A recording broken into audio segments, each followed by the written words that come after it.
The morning of my sister's wedding, Mom's voice cut through the phone. Don't ruin this day. I'm Bridget Coleman, 30, the family's so-called failure. Slipping into an ugly olive green bridesmaid dress, I braced for the pitying looks at the Westin Hotel in Denver. My family thinks I'm stuck in a kitchen scraping by. They don't know I built Coleman's Table, a name that's about to shake things up. At the altar, my sister pointed at me, smirking. That's my little sister? Our family's biggest letdown. The room laughed, my cheeks burned. But then a bridesmaid's question stopped everyone cold, turning their laughter to silence. Want to know what flipped the day upside down? Stick around for the truth they never saw coming. Ever been judged by your own family? Hit subscribe and drop your story in the comments. Let's see who proved them wrong. The night before the wedding, I stepped into the rooftop lounge of the Westin Hotel. The chatter of guests filled the air, their clinking glasses and polite laughter masking the tension I felt. I adjusted my dress, trying to blend in, but the weight of my family's judgment was already pressing down. My Aunt Pamela Reed spotted me first. Bridget still working in that kitchen, she asked, her smile sharp. It's such a temporary job, isn't it? Her words stung, but I nodded, forcing a tight smile. I wasn't ready to tell her about Coleman's Table, not yet. Mom Nancy Coleman joined us, her eyes scanning my plain black dress.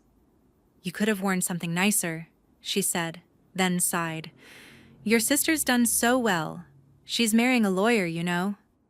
The comparison to Kristen, my sister, wasn't new, but it still cut deep. I sipped my drink, avoiding her gaze as memories of my own path flickered through my mind. I'd started in a greasy diner kitchen, chopping onions, scrubbing pans, learning every detail of the restaurant business. That's how Coleman's Table was born, not from a fancy degree, but from late nights and calloused hands. By 28, I'd opened my first location, and now at 30, it was a chain, with a $10 million deal on the horizon. But my family, they never asked. Across the room, I caught the eye of Virginia Walsh, the groom's mother. She approached, her pearls gleaming, and offered a pitying smile. So Bridget, you're in catering, she asked, her tone implying it was a step above dishwashing. I mumbled something vague, but her son, Corey Walsh, chimed in. A kitchen job. That's quaint, he said, chuckling. The word grated on me, but I stayed silent, my fingers tightening around my glass. They didn't know I'd built a business that could buy and sell Corey's tech startup twice over.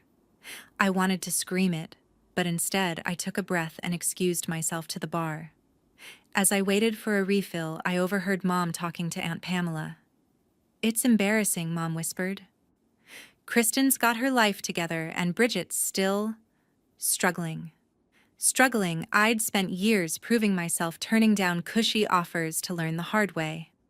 My first restaurant was a tiny hole-in-the-wall, barely breaking even. I'd worked 16-hour shifts, tweaking recipes, training staff, until it became a local hit. By the second year, I'd opened another, then another. Now Coleman's Table was a name in Denver's dining scene, and I was finalizing a deal to expand nationwide. $10 million signed and sealed, waiting for my next move. But to them, I was just the kitchen girl. Corey approached again, this time with a smirk. Still driving that old Honda, he asked, as if my car defined me. I forced a laugh, but inside I was seething. I remembered the day I bought that car, used reliable, paid in cash from my first restaurant's profits. It wasn't flashy, but it was mine, just like Coleman's Table. I didn't need a sports car to prove my worth, but Corey's jab made me want to shove my success in his face. Instead, I turned away, catching a glimpse of my sister across the lounge. She was radiant, surrounded by admirers, her laughter loud and confident. I wondered if she'd ever felt the weight of being less than in this family. The bartender handed me my drink, and I leaned against the counter, replaying the past. After high school, I'd skipped college, unlike Kristen. I wanted to learn by doing, not sitting in a classroom. I took a job at a diner, then a upscale bistro, absorbing every detail: how to balance a menu, manage a team, create an experience. By 25, I'd saved enough to lease a space for my first restaurant. I named it Coleman's Table, a nod to the family I wanted to make proud. But they never came to see it. They never asked about my late nights, my risks, my wins. They saw my apron and assumed I was stuck. A guest bumped into me, snapping me back to the present. Aunt Pamela was still talking to Mom, their heads bent close. "She'll figure it out someday," Pamela said, her voice carrying. Figure it out. I'd built an empire while they were busy judging me. I glanced at Virginia, who was now chatting with other guests, probably spreading the same tired narrative about my simple life. Corey was back with his group, laughing, oblivious to the fire he'd stoked in me. I took a final sip of my drink and set it down. Tomorrow was the wedding, and I'd face more of their pity. But something told me this wasn't the end of the story. By the morning of the ceremony, I was already dreading the day. In a cramped suite at the Westin Hotel, I sat among the bridesmaids, the hum of hairdryers and chatter filling the air. I adjusted my dress, trying to focus on the task at hand, but the weight of last night's comments lingered. A bridesmaid, her eyes curious, leaned over. "So, Bridget, you're still working in a kitchen?" she asked, her tone dripping with pity. I forced a nod, my throat tight. Another chimed in. "That must be tough." Their smiles were kind, but their glances screamed judgment. I wanted to tell them about Coleman's Table, but the words wouldn't come. Then my sister Kristen Doyle swept into the room, her bridal robe pristine, her presence commanding. She caught my eye and smirked. "Oh, Bridget," she said loud enough for everyone to hear, "there's our family's biggest letdown, still slaving away in a kitchen."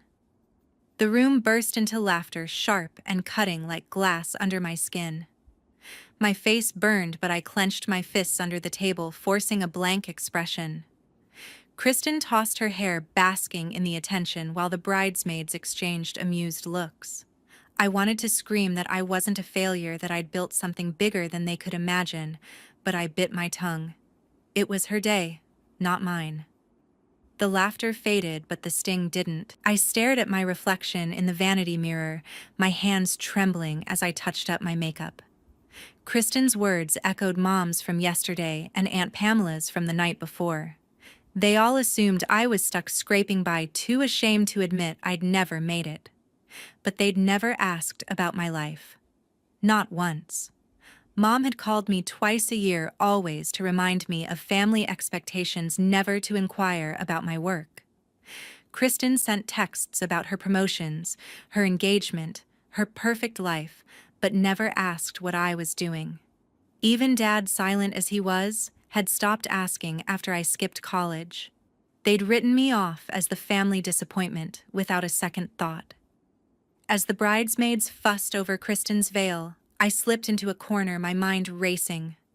I remembered the first time I told Mom I wanted to work in restaurants. A cook, she'd said, her nose wrinkling. "That's not a career." Kristen had laughed then too, saying I'd regret skipping a degree. But I didn't. I'd spent years learning, watching chefs, studying customers, perfecting systems. When I opened Coleman's Table, I poured everything into it, every late night, every burned dish, every lesson. It wasn't just a restaurant, it was proof I wasn't who they thought. Yet here I was, hiding it to keep the peace, letting them laugh. One of the bridesmaids, adjusting her earrings, turned to me. "Do you ever think about doing something bigger?" she asked, her voice soft but condescending. I forced a smile, shaking my head. "I'm fine," I said, my voice steady despite the knot in my chest. Inside, I was screaming, "Bigger. I'm closing a $10 million deal next week." But I didn't say it. I couldn't. Not yet.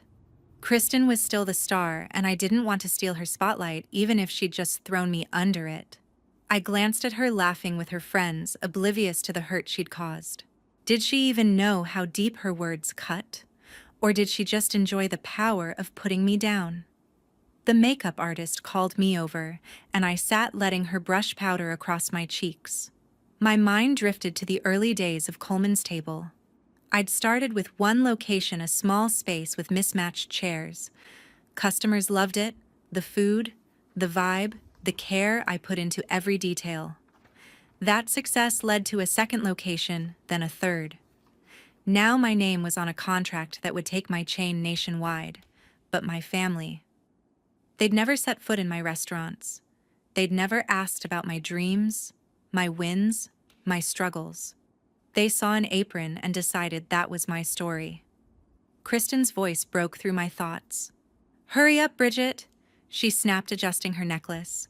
"We can't be late because of you." The bridesmaids giggled again, and I swallowed hard, nodding. I didn't want to ruin her day, no matter how much she'd hurt me. I stood smoothing my dress and joined the group as we headed to the ceremony. My heart was heavy, but I kept my head high, determined to get through this. I didn't know then that the day was about to change in ways no one expected. The ceremony began at noon with Kristen radiant in her lace gown. I stood as a bridesmaid, my hands clasped tightly, trying to focus on the vows. The guests' eyes were on my sister, but their whispers reached me. "Bridget's the one who never made it," one murmured, her voice low but clear. Another guest, an older woman in a navy suit, leaned to her neighbor. "Such a shame she's still in that dead-end kitchen job." My stomach twisted, but I kept my gaze forward, forcing a smile. I'd heard it all before, but standing there exposed in front of hundreds, it felt like a fresh wound. Kristen and her groom exchanged rings, their smiles perfect, practiced. As they stepped back, she took the microphone for her thank you speech. "I want to thank our families," she began, her voice warm. "My parents for their endless support, and the Walsh family for their incredible achievements." She listed names, praising Mom's charity work, Dad's business legacy, Virginia's academic prestige, Corey's tech empire. My name, not a mention. The omission was deliberate, a silent jab that hit harder than her words in the suite. The crowd applauded, oblivious to the slight, but I felt every clap like a slap. Kristen's eyes flicked to me, a smirk tugging at her lips as if she enjoyed leaving me out. My father, Gerald Coleman, stood near the front, his face stern. As Kristen spoke, he turned to me, his eyes heavy with disappointment. It was a look I knew too well, quiet, cutting, worse than any lecture. He'd always compared me to Kristen, the daughter who got it right. I shifted my weight, my heels pinching, trying to push down the ache in my chest. I wasn't the failure he thought, but his gaze made me feel like one. I wanted to tell him about Coleman's table, about the $10 million deal I was finalizing, but the words stayed locked inside. This wasn't the place, not with all these eyes on me. The photographer, a brisk man in a black vest, started organizing us for pictures. "Bridesmaids line up," he called, waving us forward. As we shuffled into place, he pointed at me. "You in the back," he said, his tone clipped. "Let the others stand out." My heart sank as the other bridesmaids took their spots, their dresses catching the light while I was pushed to the edge. I stood behind them, barely visible, my hands trembling. It wasn't just a photo, it was my place in this family, always on the sidelines, always less than. The guests watched, some whispering again, their words a blur of pity and judgment. "Poor Bridget," I caught one say, "never quite measured up." I forced myself to stay still, my jaw tight. Kristen posed with her groom, her laughter ringing out as the camera flashed. She didn't glance my way, not once. I thought back to our childhood when we'd been close, sharing secrets under the covers. But somewhere along the way, she'd decided I was beneath her. Maybe it was when I chose restaurants over college, or when I showed up to family dinners in jeans instead of dresses.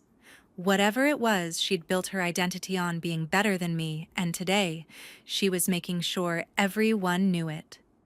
Gerald adjusted his tie, still watching me with that heavy stare. I wondered what he'd say if he knew I'd built a business from nothing, that my restaurants were the talk of Denver's dining scene. Would he still look at me like that? I doubted it. He'd never asked about my work, never visited Coleman's table, never cared to know. To him, I was the daughter who'd let him down, the one who didn't follow his path. The photographer snapped another shot, and I forced a smile, my cheeks aching. I didn't want to ruin this moment for Kristen, no matter how much it hurt. As the ceremony wrapped up, guests began moving toward the reception area. I lingered, adjusting my bouquet, trying to shake off the weight of their words and looks. I'd spent years proving myself building something real, something mine. But standing there, surrounded by people who saw me as a failure, I felt smaller than ever. I took a deep breath, reminding myself why I was here for Kristen, for family, even if they didn't deserve it. But the day wasn't over, and something told me it would take a turn I couldn't predict. The reception was in full swing by late afternoon in the hotel's grand ballroom. I sat alone at a corner table, swirling a glass of wine, trying to disappear into the crowd's chatter. The sting of Kristen's speech and Dad's disappointed stare still burned, but I was determined to get through this night. Then I overheard Mom Nancy talking to Virginia nearby. Bridget, as a godmother, Mom said, her voice low but sharp. "She's not exactly qualified, is she? Working in a kitchen hardly screams responsibility." Virginia nodded, her lips pursed. "It would be awkward for Kristen's child," she replied, her tone heavy with judgment. My grip tightened on the glass, my heart sinking. They were already planning Kristen's future family, and I wasn't even in the picture. Corey approached my table, his smirk as smug as ever. "Sitting here all alone, Bridget?" he asked, loud enough for nearby guests to turn. "No business partner or date to bring to the wedding. Kind of an embarrassment for the family, don't you think?" A few people chuckled, their eyes darting to me. My cheeks flushed, but I forced a shrug. "I'm fine on my own," I said, my voice flat. Inside, I was fuming. Being single wasn't a failure, it was a choice, one that let me focus on building Coleman's table. But to Corey, it was another way to put me down. I wanted to tell him about the $10 million deal waiting in my inbox, but I held back. "Not here, not now." A guest, an older man in a tailored suit, slid into the seat across from me. "So, Bridget, what do you do?" he asked, his smile polite but curious. The question hit like a punch. I opened my mouth, ready to mumble something vague, but the weight of the day, Mom's words, Corey's jab, Kristen's speech pressed down on me. "I work in restaurants," I said, my voice barely audible. His eyebrows raised and he tilted his head. Like waiting tables, he pressed his tone, implying it was a pity. I nodded, avoiding his gaze, my chest tight with frustration. I couldn't keep doing this, dodging their assumptions, swallowing their pity. I pushed my chair back, ready to slip out and escape the suffocating scrutiny. I stood smoothing my dress and took a step toward the exit. My mind was set. Get out. Get air. Get away from this room full of people who saw me as less. I was halfway to the door when a hand grabbed my arm, stopping me cold. "Bridget, wait," a voice said, urgent and familiar. It was one of Kristen's friends, her eyes wide with something I couldn't place. Recognition maybe, or surprise. My heart raced, unsure what was coming, but her grip was firm, pulling me back into the moment I'd been trying to flee. I was about to slip out of the ballroom when Tara Gibson grabbed my arm. Her eyes were wide, her phone clutched tightly in her other hand. "Bridget, is this you?" she asked, her voice sharp with disbelief. She turned the screen toward me, displaying a glowing review of Coleman's table. My restaurant chain complete with its logo, a simple, elegant table etched in gold. My heart skipped a beat. I nodded, unsure where this was going, but Tara's expression shifted from shock to excitement. "You're the owner of Coleman's table," she said louder now, drawing eyes from nearby tables. Heads turned, conversations stalled, and a hush fell over the room. Tara didn't wait for my answer. She stepped forward, her voice carrying across the ballroom. "Everyone, this is Bridget Coleman, the woman behind Coleman's table." The hottest restaurant chain in Denver. Gasps rippled through the crowd. Guests exchanged stunned glances, their wine glasses frozen mid-sip. Mom's face paled, her fork clattering against her plate. Virginia's jaw dropped, her pearls suddenly less impressive. Corey, who'd just mocked my car, stared like he'd seen a ghost. I felt every eye on me, the weight of their attention both heavy and electrifying. For the first time all day, I wasn't invisible. I took a deep breath, stepping into the center of the room. Yes, it's true, I said, my voice steady despite the pounding in my chest. I own Coleman's Table. I built it from nothing, starting in a diner kitchen, learning every detail, cooking, managing, creating. It's not just a job. It's my life. The room stayed silent, every word sinking in. I could see Aunt Pamela shifting uncomfortably, her earlier comments about my temporary job now biting her back. Dad's stern expression softened, replaced by something I couldn't read: confusion, maybe regret. The guests leaned forward, hanging on my words, their pity replaced by curiosity. I kept going, my voice growing stronger. I worked nights, weekends, holidays, learning from chefs, waiters, even dishwashers. I saved every penny, took every risk to open my first restaurant. Then another and another. Now Coleman's Table is a name people know not just in Denver but beyond. I paused, letting the truth settle. A few guests nodded impressed while others whispered to each other, their tones no longer mocking. I felt a rush of pride, the kind I'd buried under years of their judgment. For once, I wasn't hiding who I was. Kristen stood up, her face flushed, her smile forced. "Oh, come on," she said, her voice loud but shaky. "Bridget just works in a kitchen. She's not some big-shot owner." She laughed, but it sounded hollow, desperate. The guests didn't join her.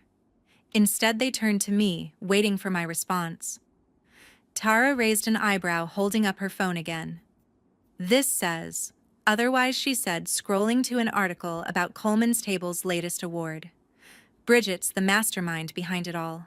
The room buzzed with murmurs, and Kristen's laugh faltered. She looked around, realizing no one was buying her story. I met Kristen's gaze, my own steady and unflinching. "You never asked what I do." "Kristen," I said, my tone calm but firm. "None of you did. You assumed I was a failure because I didn't follow your path. But I built something real. Something mine." Kristen opened her mouth, then closed it, her cheeks red. Mom looked down at her plate, avoiding my eyes. Virginia fidgeted, her earlier confidence gone. Corey leaned back, silent for once, his smirk wiped clean. The guests' whispers grew louder, some pulling out their phones, no doubt searching for Coleman's Table themselves. Tara stepped closer, her voice warm. "I ate at your downtown location last month," she said. "The food, the atmosphere, it was incredible. I had no idea it was you." Her words felt like a lifeline, pulling me out of the isolation I'd felt all day. I smiled, grateful for her honesty. "Thank you," I said, my voice softer now. The room was still watching, but the air had shifted. The pity was gone, replaced by respect, maybe even envy. I stood taller, feeling the weight of their assumptions lift, if only for a moment. But the night wasn't over, and another surprise was waiting. Before I could say more, Derek Sullivan walked into the ballroom. His suit sharp, his stride, confident, he scanned the room until his eyes locked on me. The crowd parted as he approached, his presence commanding attention. "Bridget," he said, his voice cutting through the murmurs, "I've been looking for you. We need to finalize the $10 million expansion deal for Coleman's Table tonight." Gasps echoed louder than before. Phones lit up as guests searched for confirmation, their faces a mix of awe and disbelief.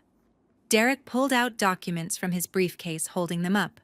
"This partnership will take your chain nationwide, new locations, new markets, everything we discussed." The room fell dead silent, every eye fixed on the papers that proved my success. I turned to my family, my voice rising with years of pent-up frustration.